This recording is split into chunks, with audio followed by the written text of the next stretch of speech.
Putin is, in fact, furious. But his anger isn't just about military failures on the front line. It's about a deep-seated crisis of confidence in his highest military command. And the clearest sign of this came from the ZAPAD-2025 military exercises themselves.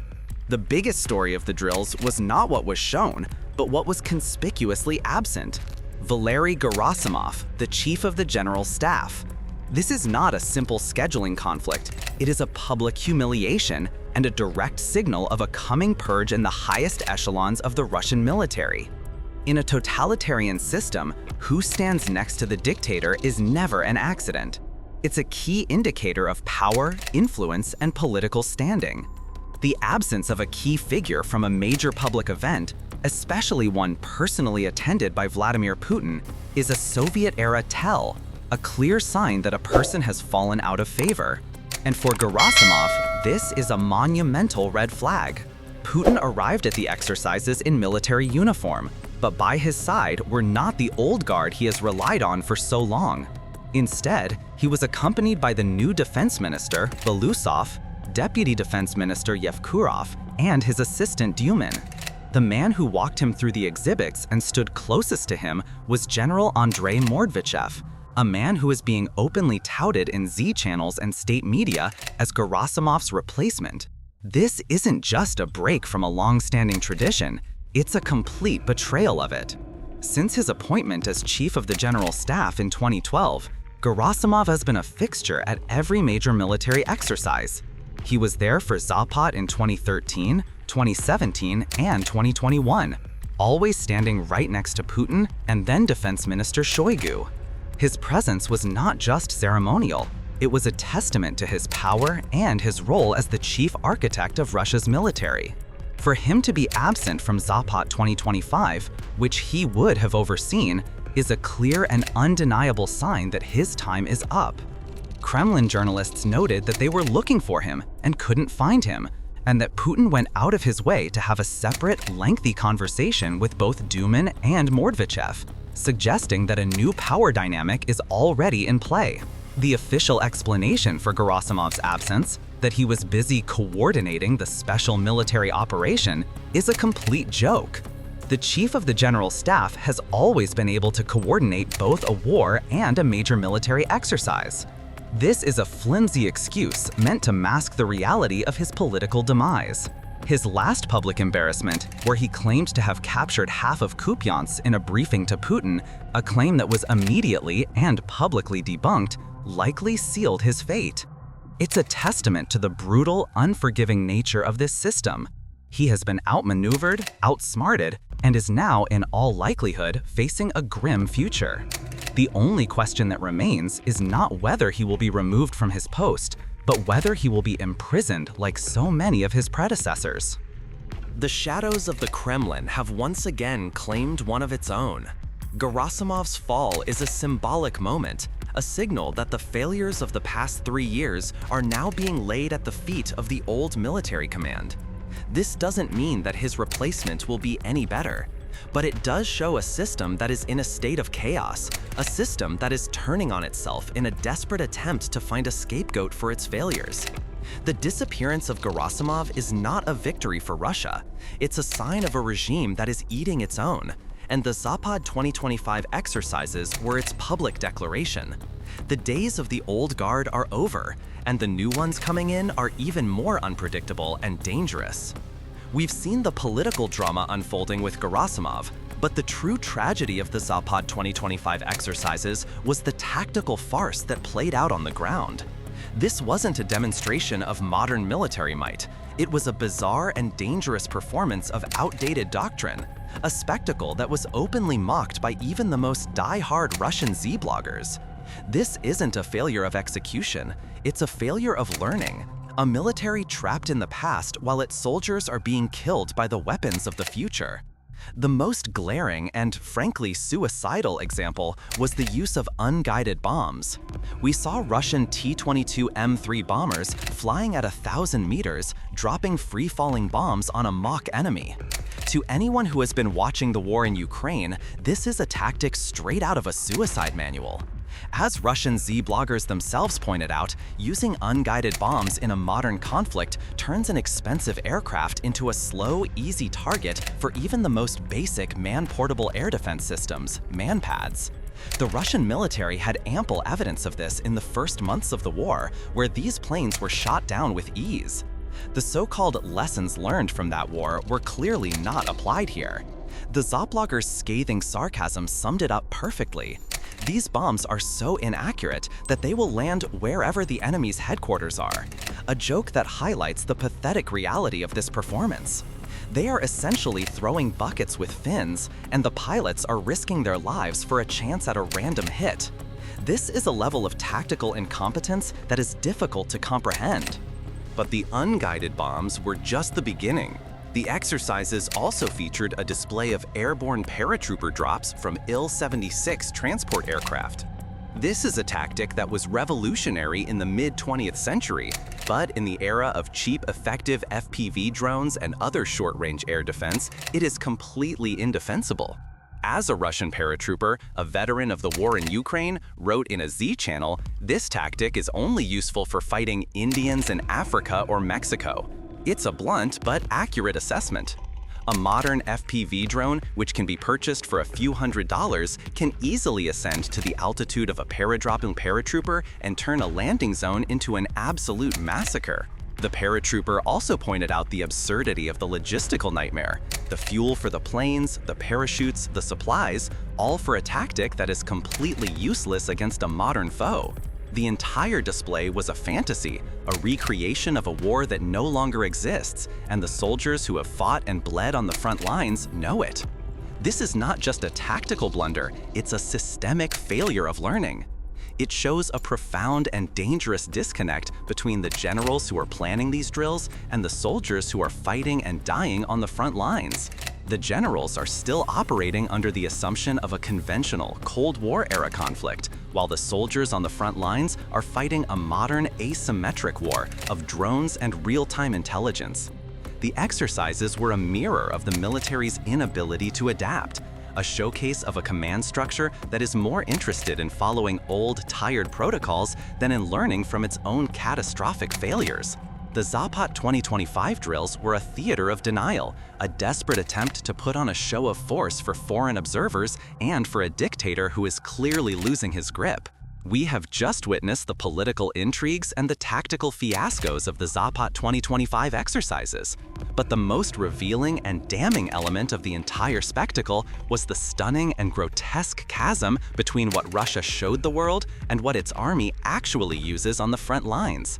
This wasn't a demonstration of military might, it was a desperate, theatrical attempt to hide a military that is dangerously under-equipped and stuck in the past. The Russian military and Vladimir Putin himself used these exercises to put on a grand show of modern technology. Foreign observers were shown a dizzying array of advanced equipment. We're talking about large, expensive hexacopters, the kind of Baba Yaga drones that have proven to be so effective in Ukraine. These were pristine, carbon fiber machines with high-quality foreign components, a far cry from the improvised, cheap drones we've been told are being used. This was a propaganda showcase meant to project an image of a technologically advanced army that is not just catching up, but leading in the field of drone warfare. But the reality on the front is a dark and brutal joke. While these pristine, expensive drones were being paraded for foreign military attaches, the soldiers on the front lines are still fighting with improvised drones built from the cheapest parts they can find. Russian Z-bloggers, who are in constant contact with the military, were enraged by this display. They pointed out that the very same advanced drones being shown off were a rarity at the front. The soldiers who do get their hands on one are terrified to use it because losing one requires a mountain of paperwork and can lead to severe punishment, including being sent to a penal unit. This bureaucratic fear of losing equipment means the army is unable to use the very weapons it needs most, while the state is happy to put them on display for show. This isn't just a simple equipment shortage, it's a profound systemic failure of Russia's entire military-industrial complex. It shows that the system is more concerned with image than with substance. It is a system that can produce a few expensive prototypes for a showcase, but is completely unable to mass produce and supply its soldiers with the equipment they need to fight a modern war. The ZAPAD-2025 drills were a public confession of this failure. They showed a military that is still in the process of rebuilding itself after the catastrophic losses of the first years of the war. A military that is relying on old, tired doctrines because it simply doesn't have the weapons to fight a modern, high-tech war. The chasm between showmanship and reality is not just a tactical problem, it's a strategic one.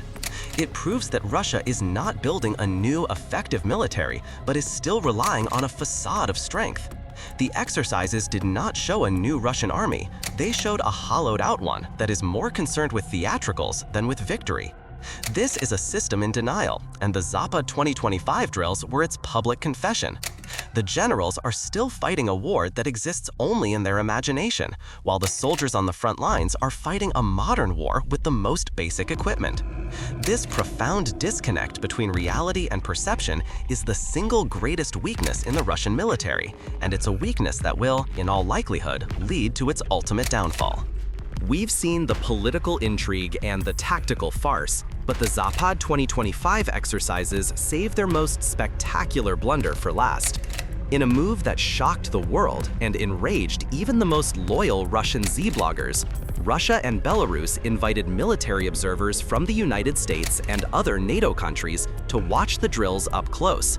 This wasn't a show of force, it was a gift of priceless intelligence. A self-inflicted wound that proved the Russian military is living in a state of dangerous denial. The audacity of the move is breathtaking.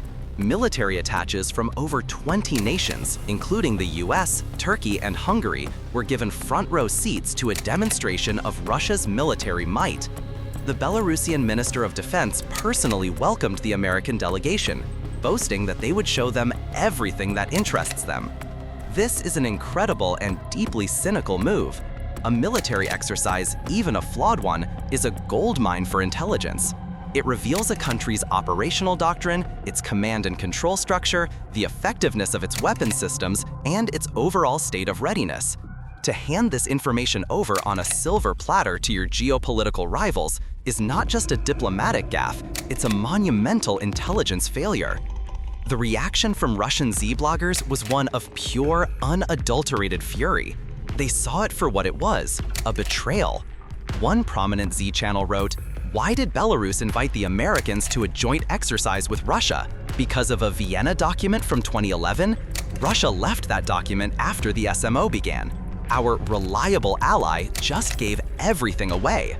They were enraged that American and NATO officers were allowed to observe drills that included the simulated use of non-strategic nuclear weapons and the deployment of advanced missile systems. This wasn't a show of strength, it was a demonstration of weakness.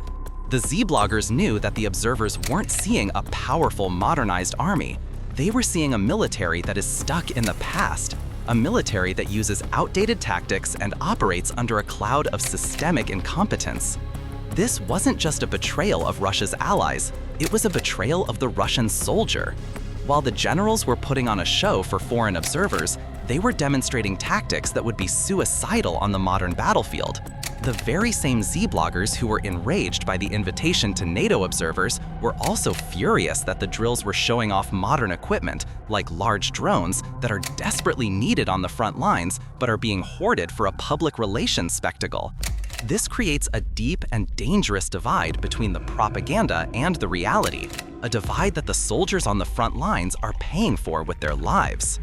This is a symptom of a much deeper, more troubling issue. It's a reflection of a system that is unable to be honest with itself. The ZAPAD 2025 drills were a performance put on by a top-down, bureaucratic system that is more interested in following old protocols and looking good for outsiders than it is in learning from its mistakes. The leadership, in an attempt to project strength, ordered a massive show of force. But the reality of their military state meant that the show was, in fact, a demonstration of its profound vulnerabilities. This is the essence of a regime in decline. It is so disconnected from reality that it cannot even recognize its own weaknesses. And it is so arrogant that it would give its enemies a front-row seat to watch them. The ZAPAD-2025 exercises were not a sign of a new and powerful Russian army. They were a sign of a regime that is actively and deliberately betraying its own military and its own interests. And its ultimate failure is a foregone conclusion. We've peeled back the layers of the ZAPAD-2025 exercises, from the mysterious disappearance of a top general to the tactical fiascos and the geopolitical blunder of inviting foreign observers. But what does it all mean? The final verdict is not a matter of opinion. It is a conclusion born from an overwhelming body of evidence. The ZAPAD 2025 drills were not a show of strength. They were a complete and utter failure, a self-inflicted military and public relations disaster that served as an unintentional but profound confession of a military in crisis. The first and most obvious conclusion is that the Russian military has a profound disconnect between its leadership and its reality. The generals who planned these exercises are living in a different century. They're still thinking about Cold War-era tactics, about grand, sweeping mechanized assaults and massive airborne drops. This is a top-down, bureaucratic system that is so deeply ingrained in its own dogma that it is completely incapable of learning from its own catastrophic mistakes. The ZAPAD 2025 drills were not a show of a new and improved army. They were a public display of an army that is still following the same flawed playbook that has cost it hundreds of thousands of lives and thousands of pieces of equipment in Ukraine. This is a military that is not just failing on the battlefield, it is failing to adapt to the brutal realities of modern warfare. The second verdict is a failure of its military-industrial complex. While the exercises were meant to showcase Russia's technological prowess, they did the exact opposite. They revealed a grotesque chasm between what the military wants and what it can actually produce. The large, expensive, and high-tech drones that were paraded for foreign observers are a rarity on the front lines. The soldiers who are fighting and dying in Ukraine are still using improvised drones made from cheap parts and funded by volunteers. This is a system that is more interested in putting on a show for propaganda purposes than it is in providing its soldiers with the tools they need to win a war. It's a system that is more concerned with public relations than with military effectiveness. The ZAPAD 2025 drills were a public confession of this failure, a damning indictment of a military that is being hollowed out from within. The third and most damning verdict is a failure of strategic intelligence. The decision to invite NATO observers to watch these drills was a monumental blunder. It was a gift of priceless information to Russia's geopolitical rivals. While Russian Z-bloggers were enraged, calling it a betrayal, the reality is that the observers saw exactly what they needed to see. They didn't see a modern, powerful army. They saw a military that is stuck in the past, a military that is using suicidal tactics, and a military that is struggling with its own internal conflicts. The invitation was a complete miscalculation, a display of arrogance and a lack of self-awareness that is a hallmark of a regime that has lost its grip on reality. The final verdict on the ZAPAD 2025 exercises is that they were a monument to a military that is in a state of terminal decline. They were a self-inflicted public relations and military disaster that showed not a new and powerful Russian army, but a backward-looking, bureaucratic, and highly incompetent military that is struggling to adapt. The exercises were not a show of force, but a public confession of systemic failure, and the world should see them for what they truly were: the final, desperate performance of a military that has already lost its way.